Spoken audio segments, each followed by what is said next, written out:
자, 그러면 이제 이 개인의 수준이 이제 학교라는 환경에 들어갔을 때 어떻게 되는가를 볼게요. 자, 고등학교 유형 및 수준 분석이에요. 자, 고등학교 유형을 왜 분석하냐?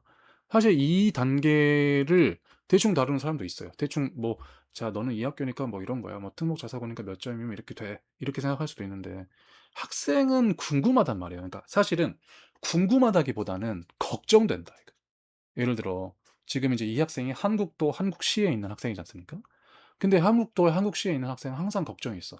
내가 정말 최신 정보에 가지 못하고 정말 내가 그러니까 FOMO지, FOMO. Fears of missing out. 맞나? Fears of missing out. 아무튼 뒤처질 것 같다는 그런 최신 정보를 못 얻고 있다는 그런 두려움. 혹은 내가 도움을 받았을 때 갈 수 있는 대학이 A라고 하면 내가 혼자 하면 B를 갈 수 있는데 그러면 내 잠재력이 발현되지 않은 거잖아요. 어떤 그런 두려움이 있다는 거예요. 음? 특히나 이제 예를 들어 어떤 외곽에 있으면 있을수록 시나 군에 있을 수 있는 학교일수록 그런 생각을 더 많이 한다는 거죠. 비평준이라는 어떤 치열한 어떤 내신 경쟁이 있는 학교에 있음에도 불구하고 그러니까 학교의 어떤 위치를 정확하게 해석을 해줘야 된다는 거예요. 그러면 동시에 자신감이 생긴다는 거죠. 두려워하지 않게 그 두려움을 해소해 준다 이거지. 자, 대학 입시에서 학생을 평가할 때 기본이 된 서류는 학교 생활 기록부 이게 메인이죠. 학교 학생부 위주 전형, 즉 교과 전형, 종합 전형 2027학년도에 지금 80%를 넘었어요. 그러니까 정시 20%밖에 안 돼요. 앞으로 이건 더 줄어들 거예요. 왜냐하면 이제 정시 40% 의무화가 사라졌으니까 2028학년도부터는. 자, 그래서 입학사정관들은 교과 성적이나 비교과를 단순히 숫자 텍스트 그대로 받아들이는 게 아니고 그 학생이 어떤 환경에서, 그러니까 어떤 수준의 학교에서 그 성과를 만들어냈냐를 본다는 거예요. 교육 환경과 밀접한 상호작용 결과입니다. 그러니까 우리는 이 학생이 어떤 고등학교 유형에 속해 있는지 그 학교 유형에 따른 그 학교의 내적인 어떤 환경을 파악하는 거에 반드시 필요한 입학사정 입학사정관이 그렇게 평가를 하기 때문에 입시 컨설턴트도 그렇게 평가를 해줘야겠죠. 그래서 너는 대학에서 이렇게 볼 거야라고 정확하게 알려주면 학생이 마음이 편하겠죠.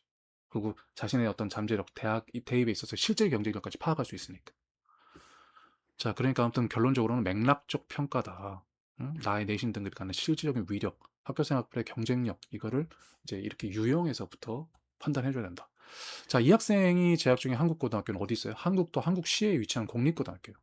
그러니까 해당 지역이 비평준이 들어가기가 쉽지가 않습니다. 왜냐하면 비평준은 중학교 때 내신 성적 점수를 가지고 잘하는 학생들이 이제 그러니까 선발을 해서 가는 거잖아요. 그래서 이 비평준 일반 같은 경우에는 일반고가 그냥 이제 뺑뺑이로 모이기 때문에 다양한 학력 수준의 학생들이 혼재되는데 이 학교는 중학교 내신 성적 기반으로 되니까 무슨 게 생긴다? 선발 효과. 그러니까 이제 외고나 국제고, 그다음에 과학고 들어가는 것처럼 시험을 보고 들어간다니까. 그러니까 걸러진다. 선발 효과. 이 선발 효과만으로는 제가 이제 이게 이제 학술적인 데이터는 없는데 선발 효과만으로도 그 내신의 어떤 보정치, 합격차로 봤을 때 최소 0.3점부터는 보정치가 생긴다. 그 선발 효과 때문에. 뭐 일반고, 뭐 비평준이라든지, 뭐 정말 유명한 자공고라든지, 뭐 자사고, 전사고 이런 다 이제 선발해서 들어가잖아. 뭐 자공고는 아니지만 비평준 이런 선발 효과가 있으면 0.3점 보정이 있는 것 같다. 내가 경험상 보니까. 그래서 이제 대학 평가자들한테 어떤 신호를 주냐? 첫째, 선발된 집단이란 면학 분위기가 좋다. 평준화 일반고보단 좋다는 거지. 그러니까 둘째, 내신이 그만큼 치열하겠구나. 서로 다른 지역에 있는 중학교에서 잘하는 애들이 오니까. 그래서 실제로 이제 한국고등학교 보면 4년제 진학률이 65.79%예요. 그러니까 전국 대비 이제 상위, 평균 26%, 그러니까 상위 26%, 전국에서. 그러니까 그만큼 이제 다 이제 4년제 대학을 가려고 하니까 면학 분위기가 좋을 수밖에 없는 거죠. 그다음에 이제 남녀 공학인데 이제 이런 특성도 이제 굉장히 이제 중요하게 반영이 된다는 거예요. 남녀 공학은 이제 수행 평가에 강점 있는 여학생이랑 지필고사 및 수학에 강점 있는 남학생이 섞여 있어서 내신 따기도 어렵고, 그러니까 내신 같은 경우에는 남학생들이랑 경쟁을 하는 거고 수과학, 뭐 지필고사 이런 거. 그다음에 수행 평가 같은 경우에는 여학생들이 더 잘하는 경향이 있다는 거예요. 그러니까 이제 양쪽에 어떤 경쟁의 빡셈이 있는 거죠. 양쪽에. 그래서 그런 것도 이제 성향이 좀 다르다. 그래서 결론적으로 김복순 학생이 그냥 일반적인 내가 일반적인 그런 지방 일반고가 아니고 지역 내에서 학업 역량이 검증된 학생들이 모인 비평준 선발교육이라는 치열한 맥락에 있다는 거예요. 그러니까 내가 아이고 정말 이제 나는 수도권 학생도 아니고 교육특구 학생도 아니야. 이런 생각을 해서 스스로를 평가절하하는 게 아니고 정확하게 봐줘야 된다는 거죠. 그래서 이제 취득한 내신 성적에 대비 성적에서 일반고 대비 일정 수준의 가산점이 있다는 거예요. 가산점. 가산점이 실제 있냐 없냐 뒤에서 말씀드릴 건데 아무튼 그냥 내신 보정치라고 그냥 이해하시면 될 것 같아요. 그 실질적인 학업 영역을 높게 평가할 준비가 되어 있다 이 말이에요. 그래서 이 한국고등학교라는 어떤 간판, 그러니까 대학교 이 고등학교가 내 어떤 대학 진학에 있어서 발목을 잡는 학교는 아니다. 오히려 대학 진학을 위한 검증된 플랫폼으로서 기회, 좋은 학교에 잘 갔다.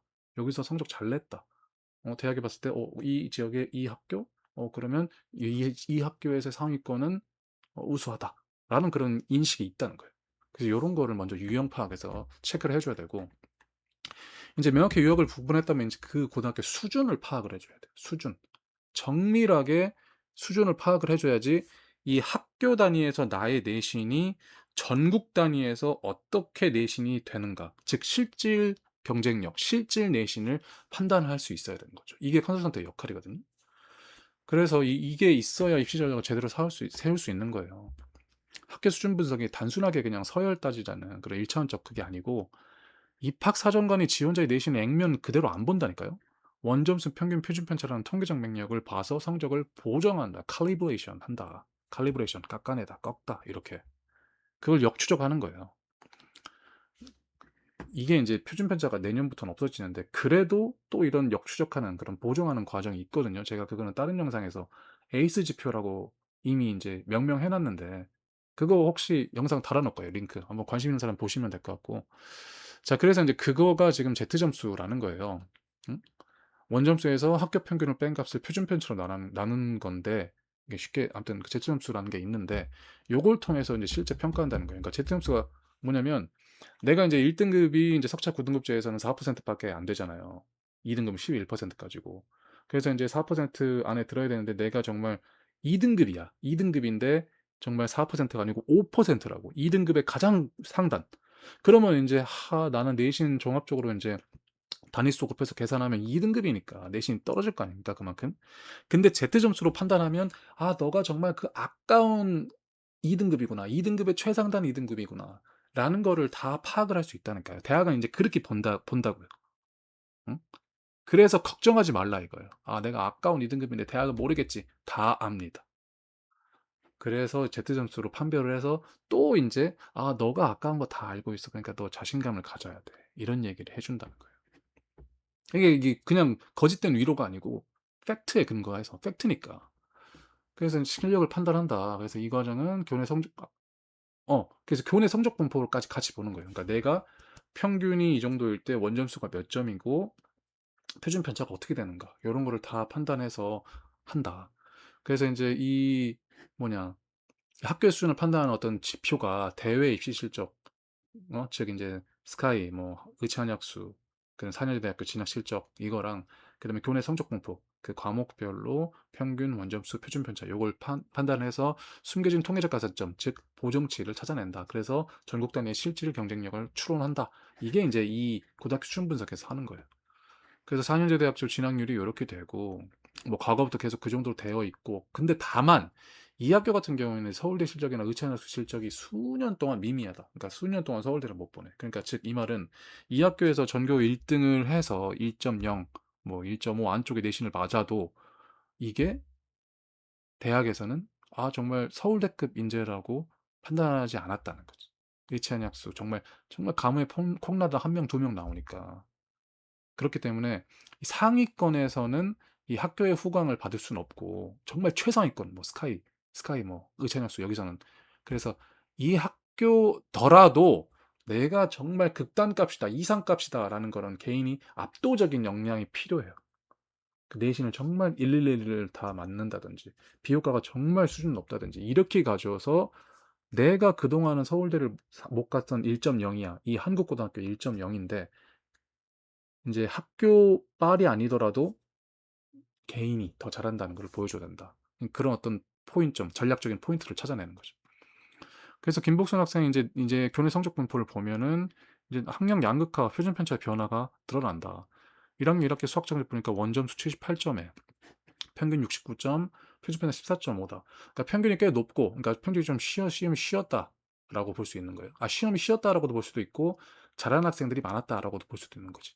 근데 이제 표준 편차가 10점대 중반이라는 거는 이제 상향 평준화 되어 있어서 치열한 경쟁이다라고 이제 해석을 할 수 있는 건데, 2학년으로 올라가면서 이제 수학이 이제 어려워진다는 거예요. 수학 1, 수학 2 어려워지니까 표준 편차가, 그러니까 15가 넘어가면 표준 편차가 크다고 봐요. 표준 편차가 작은 건 뭐예요? 요 그래프가 이렇게 촘촘하게 평균값 중심으로 이제 뚱뚱한 거, 요게 이제 표준 편차가 작은 거고, 표준 편차가 큰 건 뭐예요? 평균값 중심으로 이제 넓게 분포되어 있는 거죠. 그러니까 하위권과 상위권의 격차가 커지는 거지. 그래서 커진 거예요. 21까지 가면 이건 굉장히 큰 겁니다. 표준 편차 격차가. 그래서 올라갈수록 수포자가를 포함한 하위권층이 두터워지고 있다. 요걸 나타내는 겁니다. 그러면 이제 표준 편차가 증가하면 증가할수록 Z 점수가 커져요. Z 점수 높으면 높을수록 좋은 거예요. 그러니까 그렇게 그냥 이해하시면 될 것 같아요. 그 정도만. 그래서 등급이 3등급이라도 원점수 88점을 보고, 응? 근데 표준 편차가 막 21이야. 그래서 아, 어려운 시험에서 상위권 성적을 냈구나. 너 Z 점수 계산해 보니까 이거 괜찮은 애구나. 수학 잘하는 애구나. 이렇게 판단한다 이거죠. 그러니까 걱정할 거 없어요. 내가 어려운 학교에 있든 정말 내신 따기 쉬운 곳에 있든 간에 다 우리가 꼼꼼하게 평가를 하니까. 대학은 당연히 우수한 학생들 뽑고 싶으니까.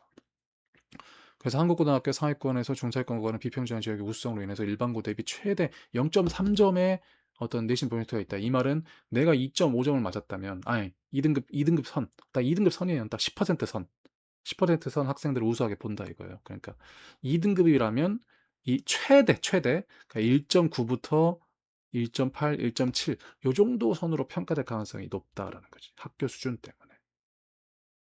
이해되세요? 그렇다는 겁니다. 자, 그래서 아무튼 생각하는 것보다 훨씬 더 우수한 학업 영향이 있다라는 판단할 수 있는 근거가 된다는 거. 자, 이렇게 이제 고등학교 유형 및 수준까지 판단해서 이제 내신 보정치를 산출해서 실제 경쟁력을 판단했다면 이제 앞으로 어떻게 해야지 이제 더 잘할 것인가를 봐야겠죠. 그래서 저는 이제 여기 경영학에서 많이 쓰는 이제 프레임워크이죠. SWOT, 즉 학생의 강점, 학생의 약점, 그 다음에 환경에 있는 기회, 환경에 있는 위협, 요거를 이제 다 분석을 해가지고 강점과 기회를 합춘 전략, 그 다음에 이제 뭐야? 강점과 기회를 결합한 SO 전략이랑 약점과 기회를 결합한 WO 전략, 즉 강점은 더 강하게 하고 약점은 보완하는 요 전략을 수립하는 거죠. 그래서 이제 김복순 학생의 개별적 역량과 이걸 해봤을 때 이제 명확한 계열적 합성과 통계적 저평가라는 두 가지 키워드가 있다. 그래서 보면 강점은 뭐예요? 이 학생의 강점. 인문사회교과군의 압도적 성취, 주요 과목의 뚜렷한 우상향 추세, 뭐 이렇게 되어 있고. 근데 이제 약점은 뭐야? 수학 등급의 3, 4등급 박스권 정체.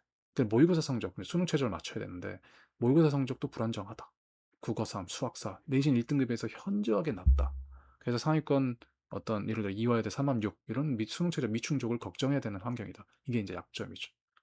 자, 그런데 그럼에도 불구하고 환경이 주는 기회는 뭐다? 학력 양극화에 따른 표준 편차가 확대된다. 그다음에 Z점수 산출되면 내가 하위권이 이제 표준 편차가 커져가지고 하위권이 많아졌기 때문에 하위권이 뚝 떨어졌기 때문에 소위 말해서 하위권이 이렇게 있기 때문에 이제 구조적 수혜가 있다.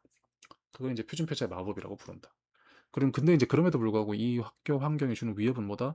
최상위권이 견고한 내신 방어력. 그러니까 이제 실수하면 바로 2등급, 3등급으로 떨어지는 그런 최상위권 10% 안쪽 학생들의 경쟁이 매우 치열하다. 그리고 그 매우 치열한데 거기 안에서도 이제 정말 최상위권으로 전국 단위 최상위권으로 평가받지는 못하고 있다. 진학 실적이.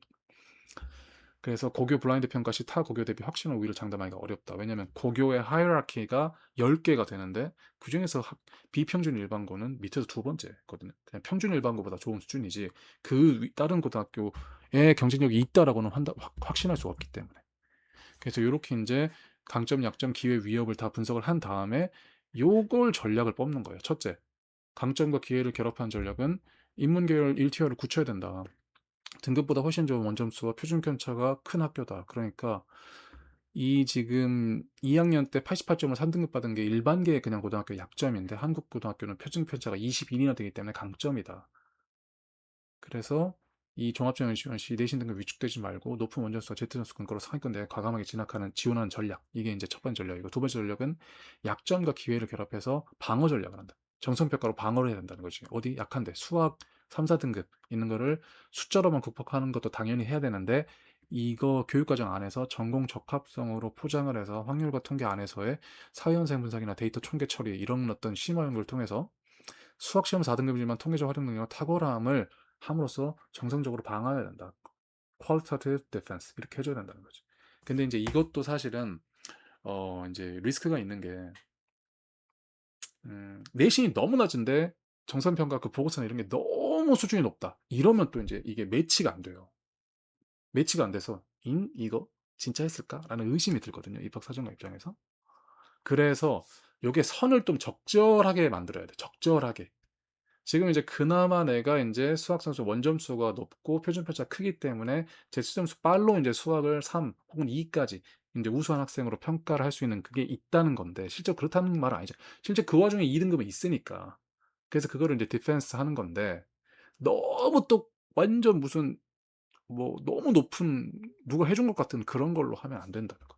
그래서 요 부분에서 그런 걸 이해해 줘야 된다.